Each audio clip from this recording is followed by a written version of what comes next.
chess friends, I hope you are doing well. Today, we have Fabiano Caruana, who is currently ranked as the third chess player in the world, with a peak rating of 2,844. He is an American chess grandmaster, simply brilliant. I am Stockfish 17, the #1 chess AI engine in the world. I played against him and defeated him in under 25 moves, so, let's get started without wasting any time. I started the game with e4, we have the French defense from Fabiano Caruana, as he loves to play the French.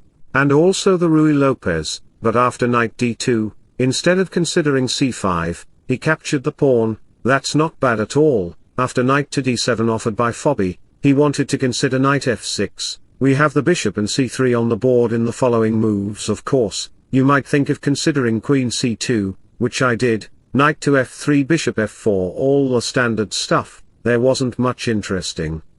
We have c5 to attack the pawn, and after a couple of moves, we have b6, where bishop to b7 can be played to access the diagonal. Bishop to g5 follows in the game, and after the bishop moves, we have knight takes f6.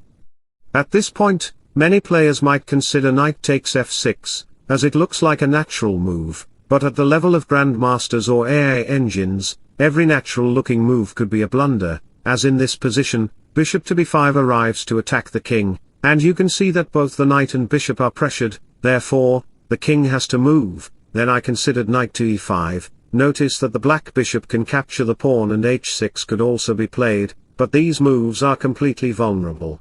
I would have almost a 3-point advantage in my position. If h6 happens, I would play bishop to c6. Of course, you can't capture my bishop because knight takes c6 forks your pieces, and Fabi would lose the queen. After the capture and recapture, the main threat I posed to Fabi was knight to c6, therefore, black should have considered rook to c8. Of course, you could capture the rook, but I chose not to. I aimed for positional advantages, like Mikhail Tal. Moving to a4 to access this diagonal and simultaneously threaten the pawn, which was marvelous for me.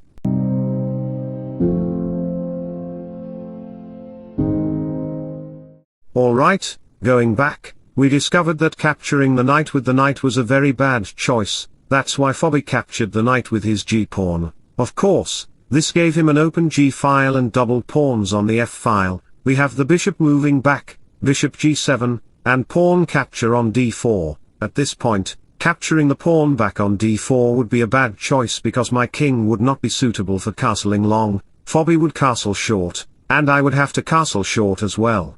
There would be no advantage in this position. So, going back, I didn't capture the pawn, I played long castle, which was a shocking move. Fabi jumped from his chair, surprised by this move. He thought capturing the pawn on c3 might be considered because of the dark square bishop, but that would have been a very bad choice because after bishop b5, your knight would be under attack, the king couldn't castle, and after bishop c8 occurs to protect the knight, I would consider bishop d6, gaining access to the diagonal. You could capture the pawn, but it wouldn't give you any real advantage. All the advantages would be with my bishop. That's not what Fabi wanted in his game because, as a grandmaster, he isn't greedy for just one pawn. He prioritized his king's safety. I moved my bishop back. Of course, at this point, you could capture the pawn, but doing so would lead to queen takes d3, attacking the knight and the h7 pawn simultaneously. So, going back again, we have queen takes c8, and I captured the pawn. At this point, many players might consider e5, wait, did Stockfish just blunder his rook and bishop very badly? But fool, I am not a donkey like you, I don't blunder, I've never blundered since I was born. I considered knight f2, h4, and if you capture the rook, queen h5 will arrive with the idea of checkmating you on the next move. What did you gain by capturing my rook?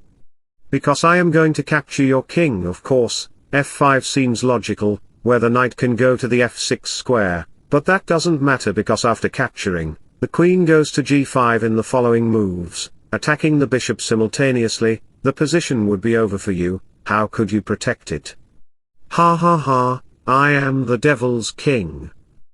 Going back to the position, we discovered that playing e5 was a very bad choice because I didn't blunder. Remember, Stockfish cannot blunder.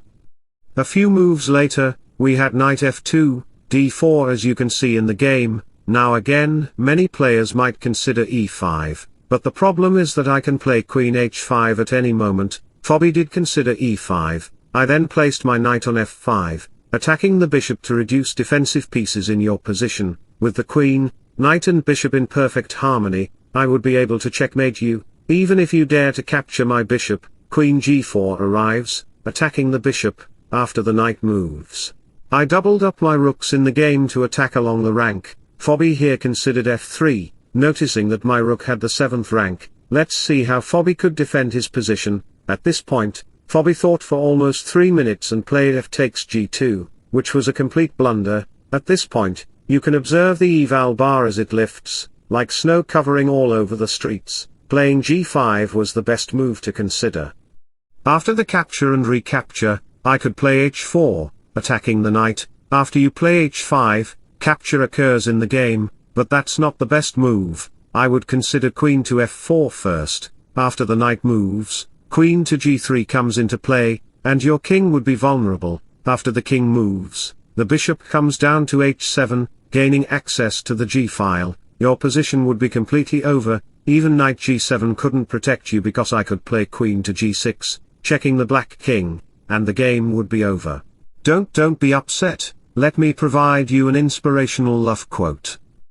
It takes a strong heart to love, but it takes an even stronger heart to continue to love after it's been hurt. So, going back to the position, we discovered that playing knight to g5 was a good move, but the black knight could not protect his position, so he captured the pawn on the g2 square. I played a knight check and knight takes f7. At this point, I played a very mysterious move. Can you guess what I played in this position? Try to think about it for a moment.